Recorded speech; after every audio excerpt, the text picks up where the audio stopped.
سورۃ الجاسیہ کی آیت نمبر 27، سورہ جاسیہ کا چوتھا رکوع اور 25ویں پارے کا 20واں اور آخری رکوع۔ اللہ رب العالمین نے ارشاد فرمایا، وَلِلَّهِ مُلْكُ السَّمَاوَاتِ وَالْأَرْضِ، اور اللہ ہی کے لیے ہے آسمانوں اور زمین کی سلطنت۔ وَيَوْمَ تَقُومُ السَّاعَةُ يَوْمَئِذٍ يَخْسَرُ الْمُبْطِلُونَ، اور جس دن قیامت قائم ہوگی باطل والوں کی اس دن ہار ہے۔ ظالم باطل نقصان اٹھائیں گے، برباد ہو جائیں گے، یعنی اس دن کافروں کا ٹوٹے میں ہونا، خسارے میں ہونا ظاہر ہوگا۔ وَتَرَى كُلَّ أُمَّةٍ جَاثِيَةً، اور تم ہر گروہ کو دیکھو گے زانوں کے بل گرے ہوئے، یعنی ہر دین والے زانوں کے بل گرے ہوئے ہوں گے۔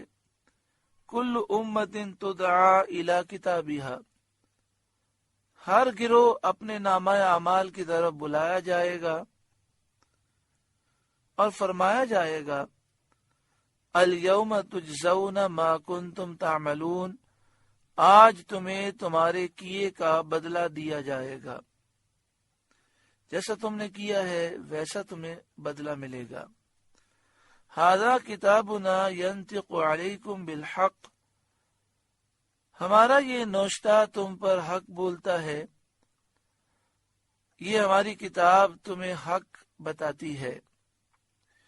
انا کنا نستنسخ ما کنتم تعملون، ہم لکھتے رہے تھے جو تم نے کیا، یعنی ہم نے فرشتوں کو تمہارے اعمال لکھنے کا حکم دیا تھا۔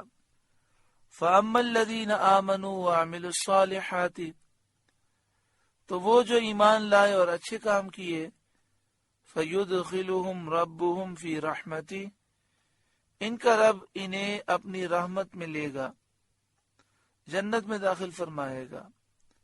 ذَلِكَ هُوَ الْفَوْزُ الْمُبِينُ، یہی کھلی کامیابی ہے۔ وَأَمَّا الَّذِينَ كَفَرُوا، اور جو کافر ہوئے ان سے فرمایا جائے گا، أَفَلَمْ تَكُنْ آيَاتِي تُتْلَى عَلَيْكُمْ، کیا نہ تھا کہ میری آیتیں تم پر پڑھی جاتی تھیں، فَاسْتَكْبَرْتُمْ، تو تم تکبر کرتے تھے اور ان آیات پر ایمان نہ لاتے تھے۔ وَكُنْتُمْ قَوْمًا مُجْرِمِينَ، اور تم مجرم لوگ تھے۔ وَإِذَا قِيلَ إِنَّ وَعْدَ اللَّهِ حَقٌّ وَالسَّاعَةُ لَا رَيْبَ فِيهَا، اور جب کہا جاتا بے شک اللہ کا وعدہ سچا ہے اور قیامت میں شک نہیں، یعنی اللہ تعالیٰ نے یہ جو فرمایا مردوں کو اللہ زندہ فرمائے گا، یہ وعدہ سچا ہے اور قیامت میں شک نہیں، وہ ضرور آئے گی۔ تو تم کہتے تھے، قُلْتُمْ مَا نَدْرِي مَا السَّاعَةُ، تم کہتے ہم نہیں جانتے قیامت کیا چیز ہے۔ إِن نَظُنُّ إِلَّا ظَنًّا، ہمیں تو یوں ہی کچھ گمان سا ہوتا ہے۔ وَمَا نَحْنُ بِمُسْتَيْقِنِينَ، اور ہمیں یقین نہیں، یعنی ہمیں قیامت کے آنے کا یقین نہیں، تم یہ کہتے تھے۔ وَبَدَا لَهُمْ سَيِّئَاتُ مَا عَمِلُوا، اور ان پر کھل گئیں ان کے کاموں کی برائیاں، یعنی کفار پر آخرت میں ان کے اعمال کی برائیاں جو انہوں نے دنیا میں کیے تھے ان کی سزائیں کھل گئیں۔ وَحَاقَ بِهِمْ مَا كَانُوا بِهِ يَسْتَهْزِئُونَ، اور انہیں گھیر لیا اس عذاب نے جس کی ہنسی بناتے تھے، جس عذاب کا مذاق اڑاتے تھے اسی عذاب نے انہیں گھیر لیا۔ وَقِيلَ الْيَوْمَ نَنْسَاكُمْ كَمَا نَسِيتُمْ لِقَاءَ يَوْمِكُمْ هَذَا، اور فرمایا جائے گا آج ہم تمہیں چھوڑ دیں گے جیسے تم اپنے اس دن کے ملنے کو بھولے ہوئے تھے، یعنی آج ہم دوزخ کے عذاب میں تمہیں چھوڑ دیں گے جیسے تم اپنے اس دن کے ملنے کو بھولے ہوئے تھے کہ ایمان و طاعت چھوڑ بیٹھے، ایسے آج ہم تمہیں جہنم میں چھوڑ دیں گے۔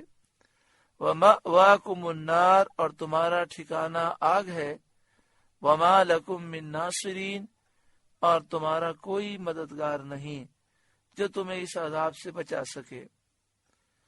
ذَلِكُمْ بِأَنَّكُمُ اتَّخَذْتُمْ آیَاتِ اللَّهِ هُزُوًا، یہ اس لیے کہ تم نے اللہ کی آیتوں کا ٹھٹا بنایا، اللہ کی آیتوں کا تم نے مذاق اڑایا، اس وجہ سے تمہیں یہ سزا دی گئی۔ یہ قیامت کے میدان میں ان سے فرمایا جائے گا۔ وَغَرَّتْكُمُ الْحَيَاةُ الدُّنْيَا اور دنیا کی زندگی نے تمہیں فریب دیا، دھوکے میں ڈالا کہ تم دنیا کی زندگی کے عاشق بن گئے، دنیا پر فریفتہ ہو گئے، دنیا کی محبت میں ڈوب گئے، اور تم نے قیامت کے دن اٹھنے کا اور حساب کا انکار کر دیا۔ فَالْيَوْمَ لَا يُخْرَجُونَ مِنْهَا تو آج نہ وہ آگ سے نکالے جائیں گے، وَلَا هُمْ يُسْتَعْتَبُونَ اور نہ ان سے کوئی منانا چاہے۔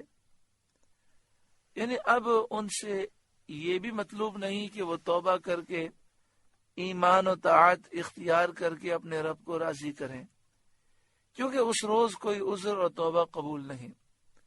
دنیا میں تو سمجھایا جاتا ہے کہ توبہ کر لو، ایمان لے آؤ، اللہ کے فرمانبردار بن جاؤ تاکہ رب راضی ہو جائے۔ کل بروز قیامت یہ مطالبہ نہیں ہوگا، کیونکہ قیامت کے میدان میں توبہ کرنا، ایمان لانا فائدہ نہیں دے گا، کوئی عذر، کوئی توبہ اس دن قبول نہ ہوگی۔ فَلِلَّهِ الْحَمْدُ رَبِّ السَّمَاوَاتِ وَرَبِّ الْأَرْضِ رَبِّ الْعَالَمِينَ تو اللہ ہی کے لیے سب خوبیاں ہیں، آسمانوں کا رب اور زمین کا رب اور سارے جہاں کا رب۔ وَلَهُ الْكِبْرِيَاءُ فِي السَّمَاوَاتِ وَالْأَرْضِ اور اسی کے لیے بڑائی ہے آسمانوں و زمین میں۔ وَهُوَ الْعَزِيزُ الْحَكِيمُ اور وہی عزت و حکمت والا ہے۔ وَلَهُ الْكِبْرِيَاءُ فِي السَّمَاوَاتِ وَالْأَرْضِ یہ آیت کریمہ ہمیں یہ درس دیتی ہے کہ بڑائی صرف اور صرف اللہ کے لیے ہے۔ ہمیں اپنے دل میں اس حقیقت کو سمجھنا چاہیے کہ ہمیں پیدا اللہ نے کیا، ساری صلاحیتیں اللہ نے دی، ہم میں کوئی کمال نہیں ہے، یہ صرف اللہ کا فضل ہے۔ بار بار میں کرنا اور ہر فضیلت، ہر کمال کو اپنی طرف منسوب کرنا، یہ بڑی چیز نقصان دہ ہے۔ بزرگان دین کو ہم نے یہ دیکھا کہ اپنی کتابوں میں وہ میں لکھنے سے بچتے تھے۔ مثلا کہنا ہوتا کہ میں یہاں گیا تو میں کی جگہ فقیر لکھتے، فقیر وہاں گیا۔ عاجز نے یہ دیکھا، راقم الحروف یعنی یہ بات لکھنے والا یہ کہتا ہے۔ انہیں یہ ڈر لگتا تھا کہ اگر ہم کہیں کہ میں یہ کہتا ہوں تو کہیں بڑائی نہ ہو جائے۔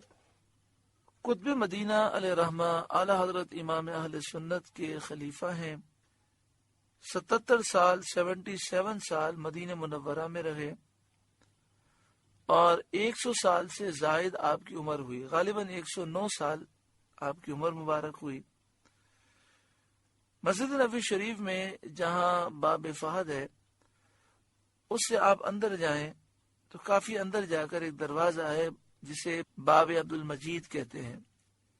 پہلے مسجد نبوی شریف اتنی تھی، تو اس دروازے کے سامنے حضرت قطب مدینہ علیہ رحمہ کا گھر مبارک تھا، باب عبد المجید کے سامنے۔ اب وہ حصہ مسجد نبوی شریف کے اندر آ چکا ہے۔ یہاں پر محفل میلاد ہوتی اور پوری دنیا سے آنے والے عشاق جب مسجد نبوی شریف آتے، حضور کی بارگاہ میں حاضری کے لیے آتے، تو آپ کی خدمت میں ضرور آتے۔ آپ کو قطب مدینہ کہا گیا، حضرت علامہ مولانا ضیاء الدین مدنی۔ آج بھی آپ کے گھر مبارک میں محفل ہوتی ہے۔ حضرت علامہ مولانا ضیاء الدین مدنی علیہ رحمہ کے صاحبزادے حضرت علامہ مولانا فضل الرحمان وہ بھی وصال کر گئے۔ قطب مدینہ علیہ رحمہ اور ان کے بیٹے مولانا فضل الرحمان دونوں کے مزارات جنت البقیع میں ہیں۔ آج کل حضرت قطب مدینہ علیہ رحمہ کے پوتے حضرت علامہ ڈاکٹر رضوان صاحب ہیں، جن کے گھر پر ہر جمعرات کو محفل میلاد ہوتی ہے اور ہر جمعے کو بھی محفل میلاد ہوتی ہے، اور سال میں 2-3 بڑی محفلیں بھی ہوتی ہیں۔ تو حضرت قطب مدینہ علیہ رحمہ کی بارگاہ میں کچھ مہمان آئے تھے، اور مہمانوں کے لیے خادم نے کچھ چیزیں خریدیں۔ جب مہمان چلے گئے تو قطب مدینہ علیہ رحمہ نے خادم سے پوچھا کتنے پیسے ہوئے؟ تو خادم نے کہا کہ مجھے پیسے مل گئے۔ تو قطب مدینہ علیہ رحمہ نے یہ سوال کیا کہ یہ پیسے کس نے دیے؟ تو خادم خاموش رہے۔ تو مجلس میں سے کسی نے کہا کہ یہ پیسے میں نے دیے۔ قطب مدینہ علیہ رحمہ کی عادت کریمہ تھی، بہت کم کلام کرتے اور بڑا مختصر کلام کرتے۔ تو انہوں نے کہا من، کس نے دیے؟ صرف من کا، کس نے؟ تو مجلس میں سے کسی نے کہا انا، میں نے دیے۔ تو آپ نے سر کو جھکا لیا اور کافی دیر تک سر جھکائے رہے۔ جب انسان کم بولتا ہے تو زبان میں تاثیر بھی ہوتی ہے۔ پھر وہ نیک صالح تھے، قطب مدینہ، مدینہ شریف کے قطب تھے۔ کافی دیر تک سر جھکائے رہے اور پھر سر اٹھایا اور ان سے کہا انا وَلَهُ الْكِبْرِيَاءُ فِي السَّمَاوَاتِ وَالْأَرْضِ، اللہ ہی کے لیے بڑائی ہے آسمان و زمین میں، وَهُوَ الْعَزِيزُ الْحَكِيمُ، اور وہی عزت و حکمت والا ہے۔ نہ جانے کیا زبان میں تاثیر تھی، کیا اثر تھا کہ کہنے والا دوڑتا ہوا آیا اور آپ کے زانوں پر سر رکھ کر دھاڑے مار مار کے رونے لگا۔ پونے گھنٹے تک وہ روتا رہا۔ حضرت تسلی دیتے رہے، اللہ غفور رحیم ہے، تم معافی مانگو، آئندہ احتیاط کرنا۔ لیکن اس کی ہچکیاں بند نہیں ہو رہی تھیں۔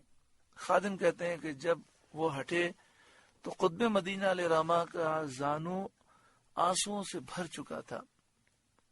محترم پیارے بھائیوں اور بہنوں، ہماری تو میں ختم ہونے کا نام ہی نہیں لیتی۔ ہماری غلطی ہو اسے بھی ہم ہوشیاری سمجھتے ہیں، اور اگر ہوشیاری ہو تو بڑائی مارتے مارتے تھکتے نہیں ہیں۔ وَلَهُ الْكِبْرِيَاءُ فِي السَّمَاوَاتِ وَالْأَرْضِ، اللہ ہی کے لیے بڑائی ہے آسمان و زمین میں۔ ہم عاجز بندے ہیں، ہم پانی کا ایک قطرہ تھے، زندہ اس نے کیا، زندگی اس نے دی، ساری طاقتیں صلاحیتیں اسی نے دی ہیں، اور اب بھی جو ہم کرتے ہیں اللہ کے اذن سے کرتے ہیں، اس کی مشیت سے کرتے ہیں۔ ہمارا کیا ہے کہ جس پر ہم غرور کریں، تکبر کریں، فخر کریں، یا ہر بات میں میں کریں۔ اللہ تعالیٰ مجھے بھی معاف فرمائے، آپ کو بھی معاف فرمائے، ہمیں عاجزی انکساری نصیب فرمائے۔ وَلَهُ الْكِبْرِيَاءُ فِي السَّمَاوَاتِ وَالْأَرْضِ، اور اسی کے لیے بڑائی ہے آسمان و زمین میں۔ وَهُوَ الْعَزِيزُ الْحَكِيمُ، اور وہی عزت و حکمت والا ہے۔ اللہ تعالی ہمیں عمل کی توفیق عطا فرمائے۔